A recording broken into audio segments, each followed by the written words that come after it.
Tim, what do you think about doing something Mediterranean this year? Mediterranean, I like that, Mediterranean. You know, Mediterranean is healthy, and there are a lot of flavors in that cuisine. A lot of different flavors, natural flavors. Yeah, Mediterranean. Okay. Oh, welcome to Memorial Cooking Innovations. I'm Tim Scallon, registered dietitian. And I'm Michael Hodgkin, executive chef for Sodexo. Mike and I are planning episodes for this year on Memorial Cooking Innovations. And Mike, can you believe that we've completed another year of Memorial Cooking Innovations? I know it, and you've added one thing new this year. What? Me. That's right. We finally got you out from behind the camera. You know, you were there all along helping us develop recipes, but now you're teaching our viewers directly. I love it. Yeah. Well, okay, so, and you know, also, I learned something about you this year.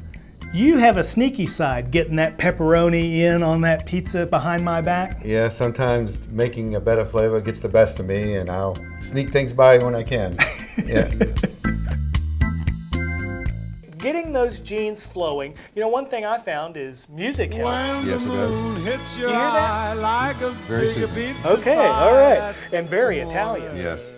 Well, and another thing that can help when you're having fun in the kitchen, which is pizza is a fun thing. You know, having a glass of Chianti is. Always brightens the day. It does, that's right. It makes pizza making a lot more fun. Okay, so we've got those genes started. Now let's just kind of put ourselves into Italy and thinking about what all we get from Italy. So for example, all the things that come to us from Italy. Leonardo da Vinci, Spaghetti pomodoro. Michelangelo, Fettuccine Alfredo. St. Francis of Assisi. Sophia Loren. Now that's Italian. That's Italian. Yeah. And then the last step on this is, what we want to do is we want to oil this crust for the same reason we did when we oiled it to proof. I know it gives it a little extra flavor. It too. does. That It olive oil is so good. adds a wonderful flavor. And of course, you know, the extra virgin olive oil, that flavor was made for pizza. Okay, last step. Seasonings. Yeah, and actually what I'm going to put on this, Mike, is I'm going to season it with a little bit of fresh oregano. Got this, this isn't oregano. Got this oregano out of my herb garden this morning. And what I did is I took a piece of this. And incidentally, when you're picking your herbs, like if you buy that little plastic thing of herbs at Brookshire Brothers, for example, and you're going to pay $5 for that, take it out of that, water it, and then put it in something like this. Put a little water in the thing, and you know, this will stay in the fridge for a week or two. Right. So what I did is I just diced some of that fresh oregano, and I'm going to season this. And then also, spread this around a little bit. Got fresh thyme here that I'm just going to pull these leaves off. They pull better if you pull them backwards towards the stem. So you don't, that's not something you have to cut. And this just adds a good fresh flavor. You could if you had some fresh basil. I was just going to say, I'm surprised you didn't have fresh basil. Well, I use it sometimes. Yeah. I just didn't put it on this pizza. But of course, you know, anything tomato, basil goes good. You're right. with. Okay, and so that's got our crust seasoned. Now we're going to set this aside and let it rise for a little bit.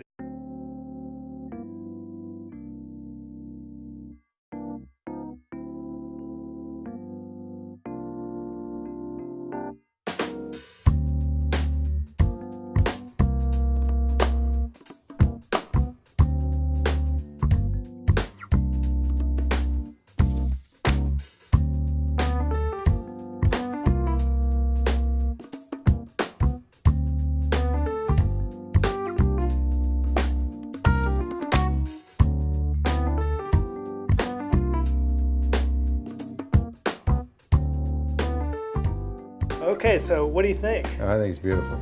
All right, well, Mike, I think we are ready to put that thing in the oven, and then we're going to eat some pizza. Very good. I'm waiting. Okay, Mike, how are we looking? Oh, it's looking pretty good. Ooh, that smells delicious. What's that pepperoni doing on there? Yeah, I don't know. It must have been a pepperoni fairy around somewhere. It's a good thing we had one. You know what? You're turning into one of my favorite chefs. You know I that? tell you, well, I'll make it taste good. It may not be the best for you, but I'll make it taste good. Well, I think we need to eat this pizza. One of the best shows I really enjoyed was The Berry Show. You know, I got a lot of good feedback on that show, and it was a good opportunity to teach the concept of organic farming and farm to table. Right. Tell us a little bit about Good Roots Garden and how you got into organic gardening. Okay. Well, Larry and I lived in Austin for many years, and we started organic gardening in our backyard. And we had an opportunity to come here to East Texas, where Larry grew up, and his family has owned this land for many, many generations. Oh, and so that is so cool. yeah, it is cool that he got to come back to where he grew up, and we decided we were just going to do something with the land, and we were really interested in growing organically. Yeah. So we just started our farm, and we've been sort of teaching ourselves all of the, how to farm for the last 5 years. Larry, tell us about some of the challenges to organic farming. Well, there are lots of challenges. Pests are a problem because we can't use pesticides. That's one Yes. example. So to work with that, in general, you try to get your soil as healthy as possible beforehand. Okay. That's the best way.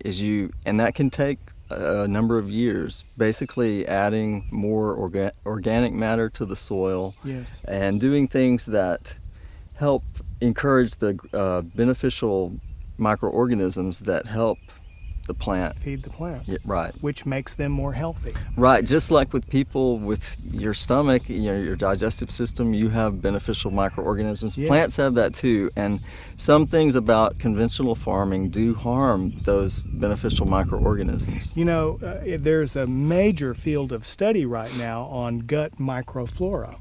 And the study is all about how do we feed the beneficial bacteria.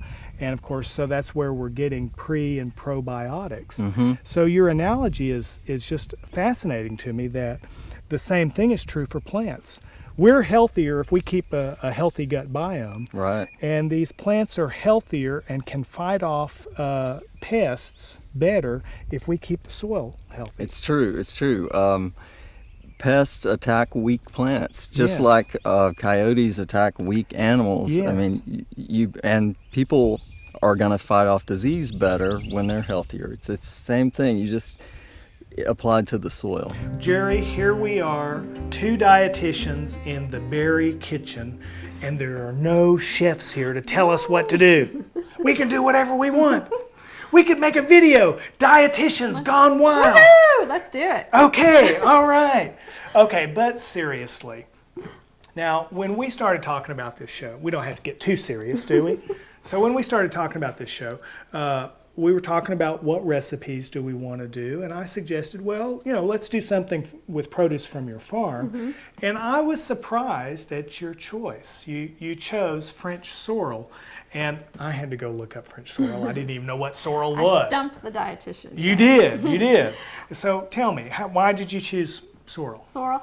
Well, it is an unusual thing. You don't really see it at the grocery store very often. Yeah. And I chose it because, well, one, for flavor, because it has a real lemony flavor. It Yes. tastes really good mixed in Yes. salad. And you showed me that as we were picking it. It was really delicious. It is delicious. And it's also in season right now. So you want to choose foods as much as you can that are in season, because they're at their peak of nutrition. And if they're at their peak of nutrition, they're also at their peak of flavor. Right, exactly. And so this Okay. is in season, and then it's real high in vitamin C. Oh, okay. And it's just different.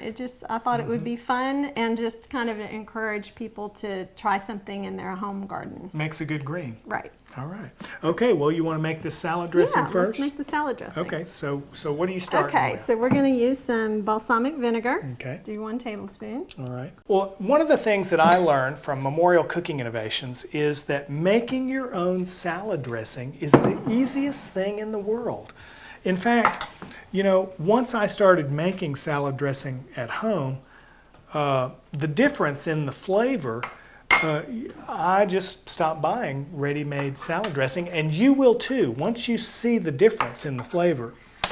And one of the things that when we were talking about this earlier that you pointed out, which I thought was a good dietitian thing to point out, is that not only are fresh-made dressings more flavorful, but they're lower in sodium and sugar, Right, and there's no food additives. food additives or Yeah. preservatives in there. Yeah, yeah. Now, what are you adding right now? This is just water. Water, okay. Filtered water. Okay, I put in some honey okay, and then a dash of salt and pepper. okay. We'll do that next.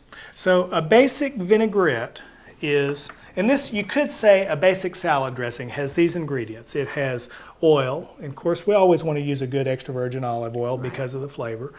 Some acid, in this case it's the vinegar. You could use a different acid. You could use, for example, lemon juice would be an acid you could use in a salad. Salt and pepper. Okay, did I leave anything out? Basically, well, water. Right. Okay, so these are the basic ingredients in a salad dressing. Now you can vary what kind of vinegar, balsamic, red wine. You could vary different flavoring. So in this one, what are you flavoring this vinaigrette with? Blackberries, the wild blackberries Yes, that we okay. picked outside. Blackberry vinaigrette. And, And I'm then- ready to blend it. Okay, all right. Okay, so I'm going to put it up here. Farm to Table refers to a current movement concerned with producing food locally and delivering that food to local consumers. It is also associated with organic farming initiatives, sustainable agriculture, and community-supported agriculture. The Farm to Table movement has arisen concurrently with recent changes in attitude about food freshness, eating seasonally, small farm economics, and food safety. Advocates of the Farm to Table model believe that the freshest foods come from nearby farms rather than shipped from distant locations. Food freshness directly impacts flavor and nutrition content. And we've seen this on Memorial Cooking Innovations. You know, you hear us say the flavor is in the freshness. Buying food locally supports local farmers and the local economy. There's a growing public backlash against genetically modified foods, or some people refer to these as GMOs, and many people are questioning the long-term safety of this part of our food production system. This story will continue to develop as more research either confirms or disputes the safety of GMO foods. But for now, look for organic foods at your local farmer's market, and you can find a wide selection of organic foods at your local Brookshire Brothers grocery store. Well, one of the things I like about Memorial Cooking Innovations is it's a great place to learn good cooking skills. Yeah, with good cooking skills, your preparations are a lot easier. Yeah. You know, that show you did on knife skills was incredible. Yeah, proper knife handling will save you on a lot of Band-Aids. Yeah. Yeah. Well, over my years in the kitchen at being a chef, I've seen a lot of errors, a lot of good things, and try to pick up a few things. And I'd like to show you today some of the things I've learned and hopefully save a few Band-Aids in your future. The first thing I like to do is, if someone is going out and starting out and wanting to buy good knives, there's 2 or 3 good brands out there. Myself, I like German knives, but it's what feels good for you. You want to get one that when you pick it up, it fits your hand. It's got to feel solid and feel good. You want to make sure when you grip a knife, you put this is called the heel of the knife, your thumb on one side, your forefinger on the other. Keep your other fingers out of the way. That way you got a solid feel for the knife. If you're starting out buying knives, there's probably 3 that you should really start out with. This is a French knife. It's also called a chef's knife. It's also, I believe it's called a utility knife. And those names are all very well used because it will do everything. It'll cut, dice, anything you want it to do. You can open cans with it, but if it's a good knife, you probably don't want to do that. But it is strong enough to do that. It's just an all-around purposeful knife. The second knife I would buy would be a slicer. Now, there's two kinds of slicers. One is a straight edge, like this, and this is best for like turkey, roast beef, items like that. This is a serrated edge knife. Again, it's better for breads and tomatoes or anything with a tough skin that you want to cut through quickly without compressing the item you're cutting. But it can also be used for turkey and roast beef as long as you don't press too hard, because you will shred it, but it will slice very nicely. If you only wanted one of the two, I'd prefer the serrated edge. The third knife is your paring knife. Just because it's small doesn't mean it's not sharp. People probably get cut with these more than anything else because they're going to use these for fine cutting, your garde-manger work, cutting pies, apples, little things like that. And that's where people mess up, because they're cutting an apple, they're not paying attention. When you're carrying a knife, you always want to pay attention to what you're doing. Remember what this hand and this hand is doing, okay? Now, as you can see, I have assorted other knives here. This is called a boning knife. Again, it's a useful knife. It'd probably be number 4 on my list, because this is where you can take, and if you can imagine, I don't know how many people out there have ever carved a leg or a steamship round. You probably haven't. But if you think of a pork chop, and you think of the bone that goes around the pork chop, the point of this knife can go right in and cut right around that bone. And it'll follow the bone, so it'll leave little to no meat left behind. Again, this is for raw cooking. You can use it for cooked meats, but it's really made for raw meats because it is so pointy. I already told you about the flat-sided slicer. Very good knife. This is another size. These knives will come from 8-inch to 14-inch. This is a 12-inch. I do not use this in the kitchen normally, mostly because it takes a lot of room. And if you got someone working across the other way, you got to watch over their fingers as well as your own, because it's just so long. But for cutting watermelon, cutting pizza, it is fantastic because you go down once, you got the whole thing. This will go across the whole watermelon. Put your fingers here, your hand here, crunch down on it. It's going to go through. Okay? This is my play thing. This is the equalizer. So, what I'd like to show you first is how to hold the knife. I showed you that. Now, this is called an oil stone. It's also called an oil carborundum stone.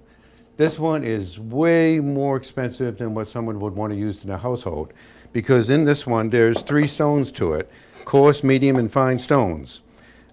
You do not, in a normal kitchen, 1 stone is fine, and you'd probably buy the medium stone. When you use this stone or any stone, what you want to do is imagine a nickel between the stone and the blade of the knife. That is the angle you want to keep. And you want to make sure when you bring this around, you don't have to do it really hard, because if you do it really hard, you're going to end up making a little groove or a dent in your knife, because the pressure is going to be strongest where you have your fingers. So you're going to make sure you start at the heel, and start at the heel and just drag it along all the way evenly with even pressure. Now that's going to put an edge on the stone, edge on the knife. But in doing that, you're still going to be, it's very rough. Think of sanding wood. If anybody's worked with wood, you go start with a coarse sandpaper and work your way down to a very, very fine sandpaper. Well, with steel, it's a little bit harder than that, because it's harder than that. So what you want to do is start with the stone. In this case, that's why we have the 3 stones. Start with the heaviest ground, coarsest grain, go to the fine grain, and then finish it off with a steel. The steel will call true the knife. It will take out any indentations, any coarseness, any snags. I know what I'm looking for, so I can see it, but normal people probably wouldn't understand it. But a few strokes with the steel after they use the stone, they'll definitely know the difference. Again, you start at the top with the heel of the hand, of the knife at the top. You bring it down with the distance of a nickel. You always want to keep that and just gently bring it down. Just like that. Do not go fast. It's cute that it goes fast, but it's not worth the Band-Aids. You just go like that, and if you do it 3 or 4 times, it's probably sufficient. Now, when you buy a knife, most cases, the more expensive the knife, the harder the steel. The harder the steel, the harder the sharpen. But this knife right here is probably 23 years old. I've had to sharpen it twice in that 23 years, and I use it just about every day at home. Now, the steel, that's sharpening it. Using the steel, I'll probably do it once a week, maybe once every 2 weeks, depends on how it feels. Because you get if you just drop this on the floor, you're going to mess up the blade. So you want to, true the steel when you can. Now, one way people do it, I find it awkward, but it's the safest way, is they go down. And as you can see, I'm not good with it, but I suppose if you practice that way, it's the safest. I'm old. I'm sorry. I have to do it traditionally and act like I'm cutting my arm off. Okay, that takes care of the sharpening. Now, I picked out a few vegetables here that are probably the most common and most dangerous to cut with, or to be cut with. We'll start with an onion. Now, there's a whole bunch of different ways to cut an onion or dice an onion. Some people would like to, and I'll just start this here first, get it started. You want to cut both sides. And the reason I'm doing this is because the faster you can get your item to cut to a flat surface, the better off you are. Because if you keep it cutting on a round surface, it's just not smart. You can imagine, try to cut this like this versus like this. It's just not intelligent. Now, you're going to see some people on TV do the little knife thing through here and then cut down through to make diced onions. It looks real good on camera. But I've seen a lot of chefs, TV chefs, that when they start getting crunched for time, they're going to do it this way. Now, you have to be very aware of what you're doing. Your knife should have to be sharp, and you just come down straight through it like this. Just carefully doing it, watching your knife, watching your fingers, and holding it together, okay? And then you just do the same thing the other way. You have perfectly diced onions, and you can do them as small as you want, any way you want. Okay? That is the safest way. And believe me, the onion cut, when you cut an onion and cut you just a nick, the juice of the onion gets in that cut, it burns. It really, really burns. So you don't want to do it twice. This is something too that sounds very, very simple. Never wipe the blade this way. It will cut through the cloth to you, if it's a good knife. This way, you can't get cut. There is no way you're going to get cut. Go away, down, and away from you like that. It's the only way to wipe a knife off. Okay, now a tomato. We take and do it, say you want to dice a tomato, okay? One, you just come down like this. Now, this one is a pretty sharp knife. If this wasn't so sharp, I'd use a serrated edge. But in this case, I don't have to. Now, I'm going to show you a nice, easy way to dice up a tomato. Again, going fast is cute. It's not worth the Band-Aids. Power it back up like that. Come down again. And if you have a nice knife and do nice, even strokes, the tomatoes stay together. Whoop, that one didn't stay together. It's stuck. I need to come back down again. But if you want to make a salsa or saute tomatoes for a tomato sauce, there you go. Just like that. No Band-Aids. Now, you don't want to waste this, okay? So just take this and twist it around. Well, I won't take that off here. There we go. But you can twist it around. Again, this is when you get more used to your fingers, where they are. That's all the wasted tomato right there. And again, you can throw that right in your diced tomatoes, in your guacamole or whatever, and there's no waste. Some of you may not realize that you can watch these and other past episodes of Memorial Cooking Innovations on the CHI St. Luke's Memorial website, or you can watch them on YouTube. Now, if you go to the website, you can download all our past recipes, and you can read current topics on nutrition and health. You know, speaking of recipes, I got a lot of really good feedback on the chicken spaghetti recipe we created. You know, I did too. Okay, Tim, well, it's all ready to plate up now. Okay. And I just want to show you a way that I serve it. It's not really a traditional way. Usually in the traditional way, they do it as a casserole. Yeah. Smothered in cheese, of course. Yeah. But what I would like to do is serve it as you would a regular plate of spaghetti. Okay, so why do you want to serve chicken spaghetti this way? Well, three reasons. One is the spaghetti will stay al dente. I really Okay. don't like mushy spaghetti, and when you cook it in a casserole, that's It usually just it comes out cooks gummy. it to death. Very gummy. Yeah. And the presentation, eye appeal, I think Okay. is just as good. Okay. And you didn't use very much cheese in this And recipe. that's the winner. That's the third That's the reason. winner. That's the major reason. We don't use as much cheese. So when we reduce the cheese in this recipe, we're reducing sodium, cholesterol, and saturated fat. Right. And now you're really showing how to make this dish. So this isn't just a chicken casserole anymore. No, it's really a very nice, presentable dish that you could have at a fine dining pot. Fine dining. A nice dinner out. At your home. It's more than just a casserole for the family. But it's still that It's delicious comfort food that all of us here in East Texas love as chicken spaghetti.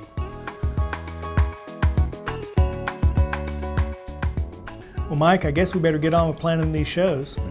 Can you believe that we have done 7 years of Memorial Cooking Innovations? 7 years is a lot of healthy cooking. And a lot of flavor, huh? Yes. If you missed any past episodes of Memorial Cooking Innovations, you can see those on CHI St. Luke's Memorial website or on YouTube. And you can get any of the past recipes that we've created at the same website. Mike, do you think we can change the world this year? Absolutely. One bite at a time.